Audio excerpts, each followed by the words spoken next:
Claire a 60 ans, c'est une grande femme très discrète, qui est religieuse, habillée de la tête aux pieds avec un grand habit, et qui vit dans un couvent en pleine campagne. Elle est responsable de la cuisine, donc elle doit sortir pour aller au marché, pour aller dans le jardin, etc. Sauf qu'elle ne peut pas sortir parce qu'elle a la phobie des oiseaux.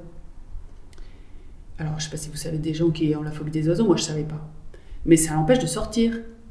Donc elle est elle aussi dans une formation qui se déroule une fois par mois pendant 1 an, et moi j'interviens une fois.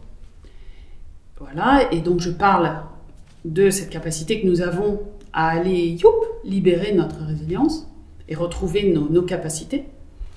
Et le soir, elle vient me voir, elle me dit « Moi, j'aimerais bien que vous m'aidiez parce que j'ai la phobie des oiseaux. » Alors je dis « Ah bon, c'est quoi ?» Elle me dit « Ben oui, ça fait 10 ans que je suis en thérapie comportementale et cognitive, et là, ça fait maintenant peut-être 8 mois, 1 an, que j'arrive à écouter pendant quelques minutes un disque de chant d'oiseaux, mais vous pouvez pas savoir le mal que ça me donne, et comme ça me fait peur, ça me donne des frissons partout dès que j'écoute ce truc.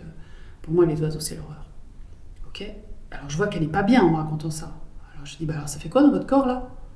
Hop, elle met sa main je sais plus où, ferme les yeux, ça fait quoi d'autre ? Elle met son autre main, bah laissez faire. Et puis quand ça va, ouvre les yeux. Elle ouvre les yeux et là, elle fond en larmes. Mais elle fond en larmes. Je dis, bah qu'est-ce qui se passe ? Elle me dit, vous pouvez pas savoir, ce soir je vais pouvoir fermer mes volets.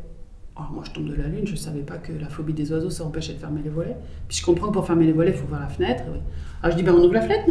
Non, ici c'est trop petite fenêtre, on va aller... Alors je dis, on va de l'autre côté. Alors l'autre côté, c'est une grande fenêtre qui donne sur la forêt. On ouvre la fenêtre et des trompes d'eau. Elle pleure. Bon, je dis, écoutez, allez vous coucher. Voilà. Le lendemain matin, on commence la formation. Elle est très discrète, je vous l'ai dit.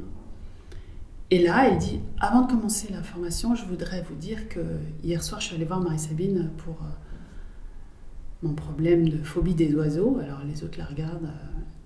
Ce matin, je suis allée me promener dans la forêt. Alors tout le monde ouvre des yeux ronds. Jamais elle ne sort, cette personne, jamais.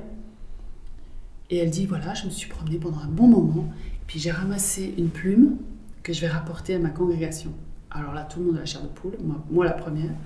Voilà. Et puis quelques temps après, elle me dit que ça va mieux. Elle me téléphone, elle me dit que ça va mieux, que peut-être ça serait bien que je vienne chez elle pour je sais pas quoi. Et puis je lui demande, alors est-ce que je peux parler de vous dans un livre ?